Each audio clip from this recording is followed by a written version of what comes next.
Now, today we're going to be working on problem number 10 in day 5, I believe it's in your homework.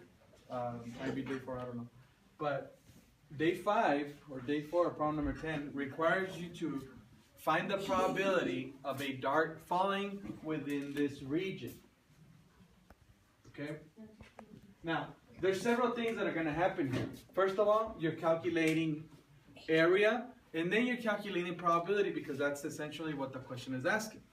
So you're calculating the area of a circle and you're calculating the area of a square.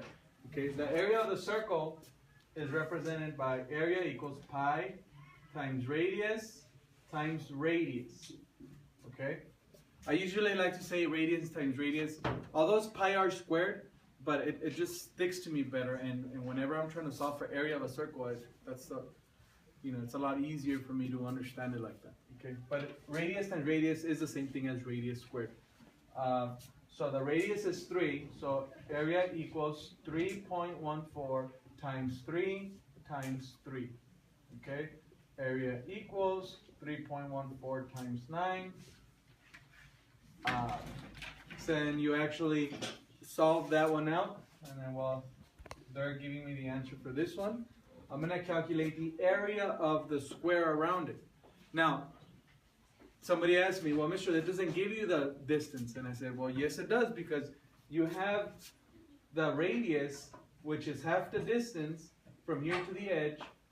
And if you double it, it gives you the diameter, which consequently will give you the distance from here to here. So if I double it, the answer would be 6 centimeters. And because it is a square, it's 6 centimeters over here. The area of a square is area equals length times width. Area equals 6 times 6. Area equals 36 centimeters squared. And the area for the circle was what? 28.6. 28.6. 26. 28.26. So again, I'm not calculating the region of the whole thing. I only want these little missing pieces. The subtraction of the two, if you want to call it. Okay, so I'm going to work on it over here. 36 minus 26. My answer is 7.74. 7.74. So the area of I guess the region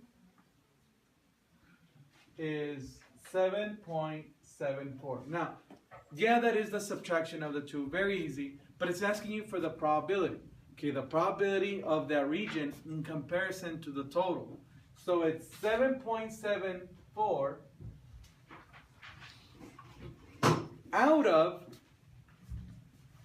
the total, which would be the square, which would be 36. That's how I would find the probability. That's that small region in comparison to the whole. Okay, so I'm going to divide these two numbers because in a fraction, in order for me to turn it into percent, I got to divide it to turn it into a decimal to percent. And although it does have the decimal there, I can still divide it by saying 36 goes into 7.74 how many times? Okay, so go ahead and give me that answer real quick. Skip all the other stuff. While they're giving me that answer, after I get this answer, I'm gonna turn that into percent just by doing my, I guess, double swing, I guess. 0.21. 0.21. 36 goes into 7. It doesn't go into 7. It goes into 77 2 times. 0.21. 21. 5. Well, 215. 215. So 0. And if you can see my answer here, 0.215 converted into percent. All I gotta do is swing, so it's 21.5%. Okay, now the probability of me throwing a dart within this region and landing is 21.5%. Again, this is a lengthy problem, a combination of different ideas, different concepts. Not a difficult problem once you understand it, kind of exactly what to do. Replay this video in case you want to have this at home and kind of see how I broke it down. And if you have any questions on these types of problems, or you have another question on another problem, let me know, email me, or ask me during class. Thank you.